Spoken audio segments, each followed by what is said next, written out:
Sheets is currently dealing with a power outage in the Hamptons.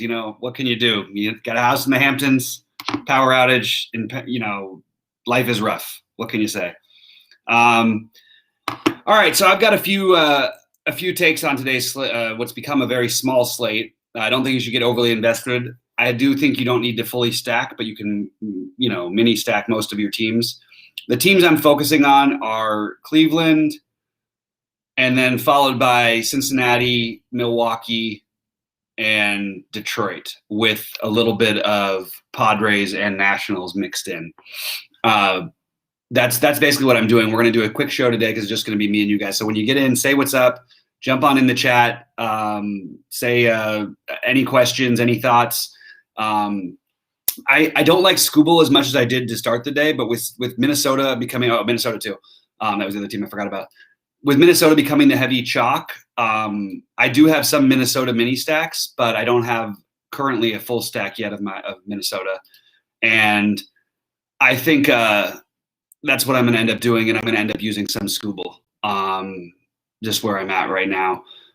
So having said that, pitchers I'm using Skubal a little bit. Mostly it's going to be Molly, Scherzer, Darvish, and Eflin.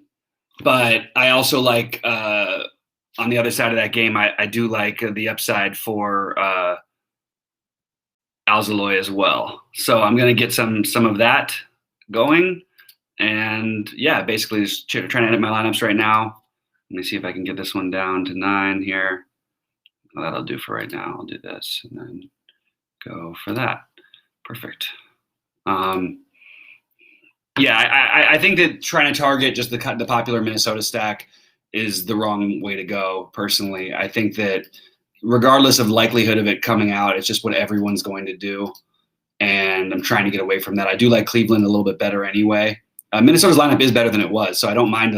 I obviously wouldn't mind the stack, but I'm obviously taking the pitcher a little bit, and I'm trying to get away from that much chalkiness as much as I can, and that's why I'm playing guys like Tatis, like Soto, like Trey Turner, and Escobar is the other minimum cost one that I'm willing to use.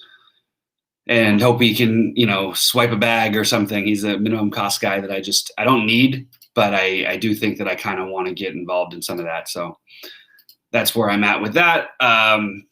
Just editing a few lineups here, and we'll get to you guys in just a second. Jump on in the chat though and say what's up. I know it takes a minute, but I'll say it again. We just got the Pirates Mets postponed, which I figured was going to happen. Don't even need the Mrs. Sheets projection on that one. I think Sheets' power outage told us all we need to know. So we aren't playing any of those guys. I'm just going to read out like guys who I'm using at catcher on DraftKings. Tucker Barnhart, Ryan Jeffers as my main ones, Roberto Perez, and that would be mainly the 3 guys I'm using. First base, Votto, Cabrera, Santana, O'Hearn. Second base, Escobar, Hernandez are primarily taking up most of my second base spots. Shortstop, third base, Suarez, Ramirez are my main ones. I'm going to get some Josh Donaldson as well. Shortstop, Andrelton Simmons. If you're going to play him, play the bottom of the stack. But again, I'm doing only in a 4-man, and he's just because he's cheap.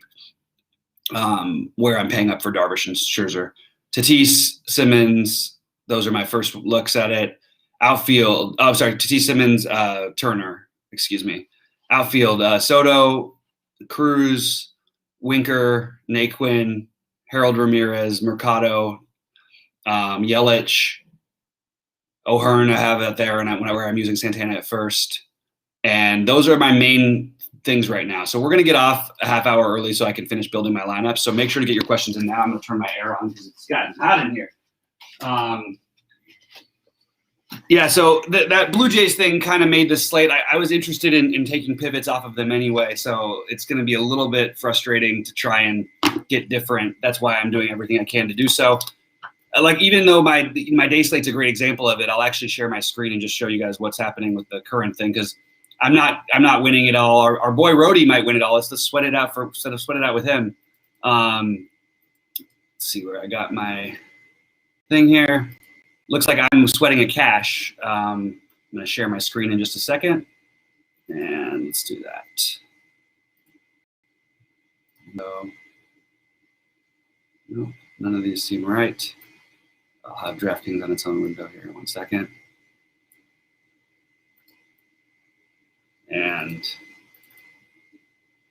But just to show you the point of trying to be different on these slates, and that was a 3-gamer. This is a 6-gamer, so it's a little less. But you see that Jed Lowry batting fourth was only 3.9% owned. That was one of the things I tried to do to get creative today. Matt Olson ended up a little higher than I would have initially thought. Laureano was my other guy. They didn't quite add on the way I was hoping to, so that was a little frustrating. And then I did use a little bit of chalk to go with them, but getting different in a few spots, and then obviously using Montez as my main pitcher at 9.8%. That's pretty. That worked out obviously really well. And even Montgomery has ended up working out well. So that was what I did on the early slate. And just to show you, we want to do something similar on this slate with our differentiation. And we do have 6 games instead of, oops, let me go to my live real quick. Hopefully you guys didn't see everything there. But it's Cincinnati, Milwaukee is who I'm stacking on FanDuel currently at the moment. But over here on FanDuel, I can show you what's already happening. But it looks like I'm probably looking on the outside looking in on the caching. I'm looking at like 7.3 points behind caching over here. Do have a little bit of time left as I did sort of mini stack the Yankees. Felt good about my process and everything, but the point is what we're trying to say is that to try and get different. And on this 3-gamer on FanDuel, I had a little bit more trouble with it. Everybody sort of ended up in the teens, but I did get the McCormick at 15%. You want to try and get these guys in the teens as much as possible. I ended up going a little more chalky than I initially thought it was going to be, and it didn't work out in my favor, as you can tell. And you want to just try to be, let's look at the leader right now. Let's see, there's going to be somebody, you have the 3% Jed Lowry. Jed Lowry currently, one of the best values in the state. Laureano, he had it 7% over here. So he basically had the same idea I did on DraftKings over here, but he mixed in the other guys from Colorado a little bit better, which obviously worked out better because they have 8 runs. So that's just what we want to try and do on tonight's slate. To give you guys an example, I didn't know if I shared all that, but let me just put it up there so I do. But yeah, you can see the leader right now with the Lowry and the Laureano, and that's all we're trying to do on these slates. We need to try and get different and try and get that difference to be right and take the best shots. To me, that would mean stolen bases and home runs against Darvish and home runs against Scherzer. That's what I'd be looking for on this slate. And that's what I'm trying to do. KC stack is going to be popular. I am going to avoid the popularity against Plesac, who I believe to be a decent pitcher. But I don't mind it at all. I do have some Dozier. I have some O'Hearn and Santana. But I'm just not I'm trying to stay away from the chalky stacks. And if I'm doing it, I'm certainly not full stacking them. I think that would just be a bad tournament play, bad way to play tournaments, unless you're playing a million lineups and you can mix it in with another completely unowned stack like San Diego or Washington. But yeah, KC, I'm just going to take a look at their projected ownerships right now. Let's see real quick. I didn't want to show the screen because it wasn't my site that I was looking at. I wanted to get some ownership projections. A little lower than I may have thought. Benintendi will be really popular. Play O'Hearn instead if you want to try and get something that's a little bit lower owned. I think that Salvador Perez is now going to be popular. I think that Hunter Dozier will be fairly popular at 2.6. I don't think you'll have as much ownership on Santana and O'Hearn. So I actually like playing those two together if you're going to play the stack. And that's the way I would go ahead and try and get the stack. Okay, so what else have we got here? I'm waiting to hopefully get sheets in there. Guys, again, drop in questions because I don't really have a lot more to talk about. I'm doing exactly what I posted on TrueDFS.com. I'm playing the same stacks that I said I'm playing. And I have, of course, some sprinkles of other guys who are not in my stacks written up on there. But I know it's not the most beautiful format, but it's literally just an Excel spreadsheet of exactly what I'm doing. So hopefully you guys can take a look at that on TrueDFS. It's under my plays of the day. I also did my 5 and 5 video, my favorite 5 plays of the day. Of course, it's changed a little bit with that Toronto game being out of the question. I had 2 players from there, Santander and Vlad on there. So you can go ahead and cross those guys out. But otherwise, I'm going to get out of here shortly unless there's any other questions or anything else to talk about in chat. We do want to sweat our guy Rody. Let's see if he's still at the top of the DraftKings leaderboard.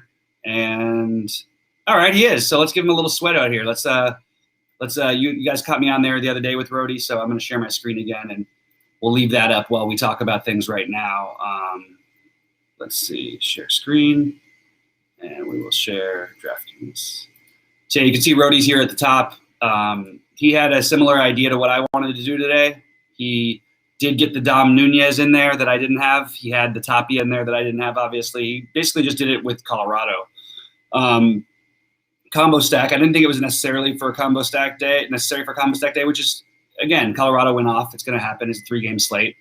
I didn't want to play too much chalk, but he got away from it. He played the Lowry at second base. He played the Elvis Andrus, which was a really, really good play at shortstop, which I think I wish I would have gone with. And then he stacked without using the best hitter on the team in Trevor Story. So definitely some creativity from a really good player.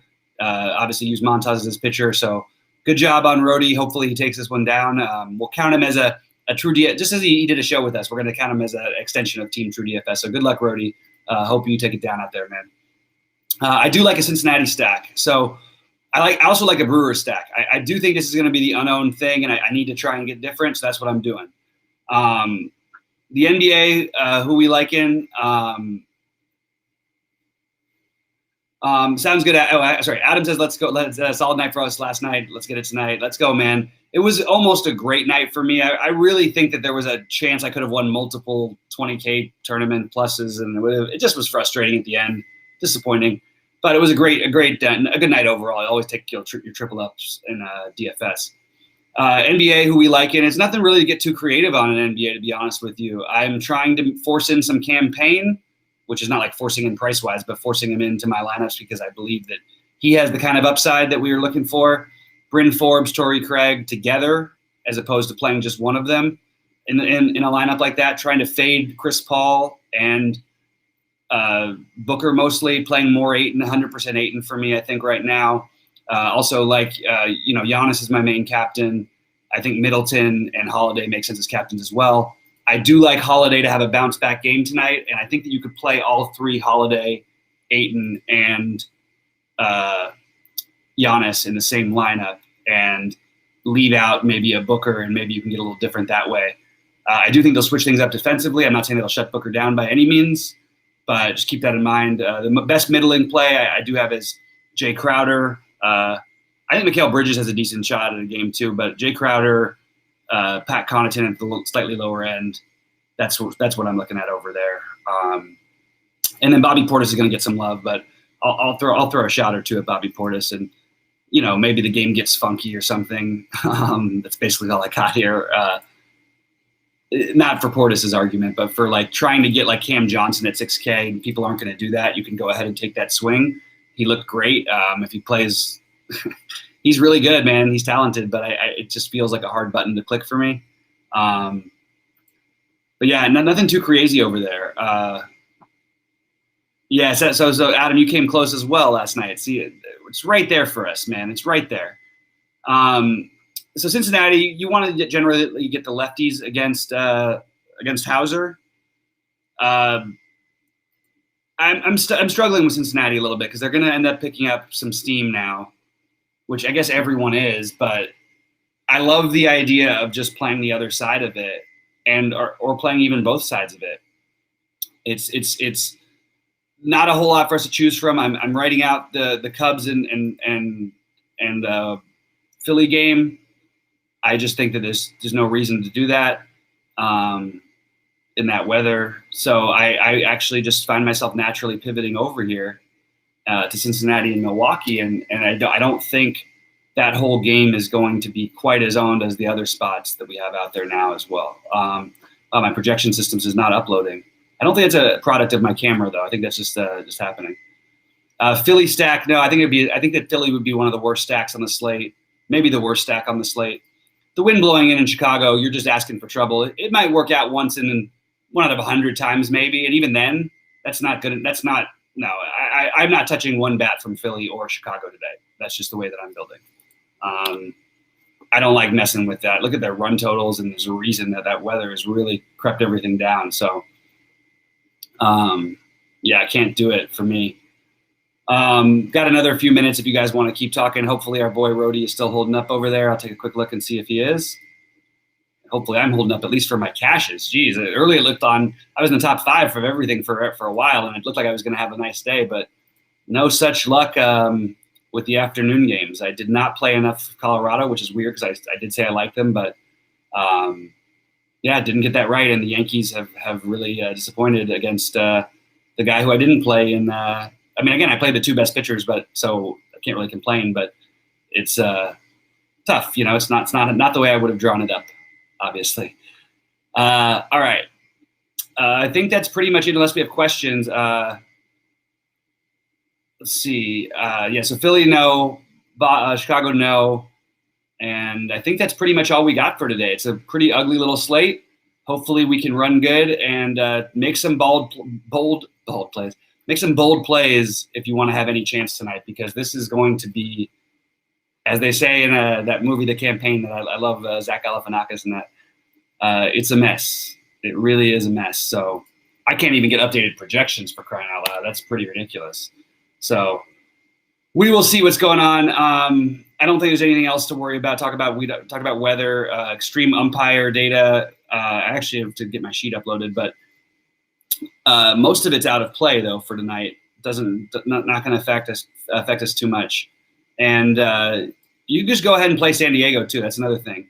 No, I have no interest in the Philly or the Cubs. I hate the Philly. Oh, Phillies pitcher and Cubs? No, I don't understand. No, I would not play the Phillies pitcher and the Cubs. That definitely wouldn't do that. That would be a big mistake. Yeah. Any other questions, guys, before we get out of here? I'm happy to talk it through, but I'm going to just be repeating myself. I named all my players at every position as of right now, and it's probably going to stay pretty much the same because that's baseball. It's not like we get late news too often. Rank the pitchers on DK. For me, I have Scherzer.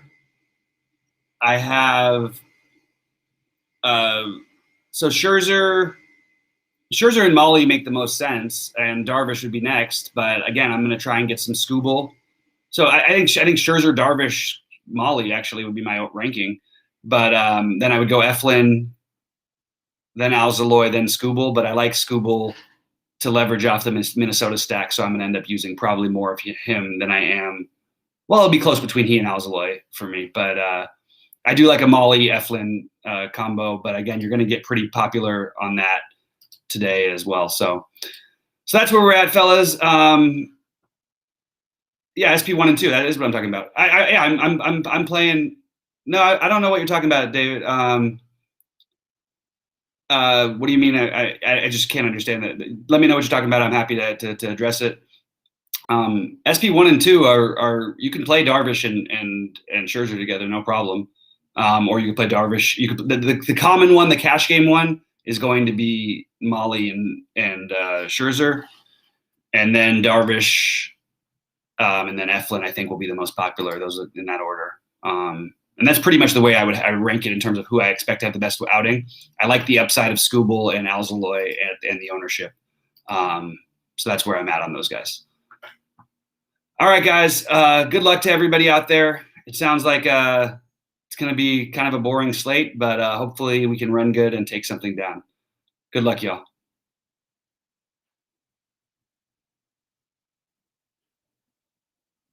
I'm still trying to, I was going to get out of here, but I'm trying to understand what David's talking about. Ali, I don't know who that is. Who? Oh, Alzolay and Eflin. Yeah, that's fine. Yeah, that's totally fine to do. Yeah, you can definitely play them together. That's just not. I have one build like that. Most of them I have with other pitchers, but I do think they're fine together. To answer that question, sorry, David, I didn't understand. But yeah, that makes perfect sense.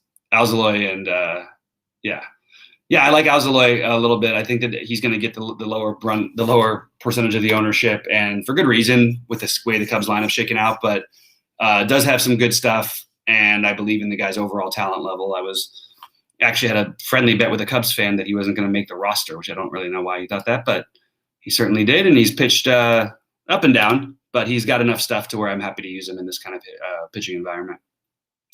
So good luck to everybody out there. For Sheets, who's not here, I'm Bobby saying, hey, thanks for keep checking out all the new stuff we're adding to the site and give us your feedback in Discord. Or, I mean, that's the easiest place, but we want to try and make it as easy for you guys to use as possible. We are working with some sites that are going to help us We're going to be able to use the popular sites optimizers and stuff soon. It's just all going to take some time.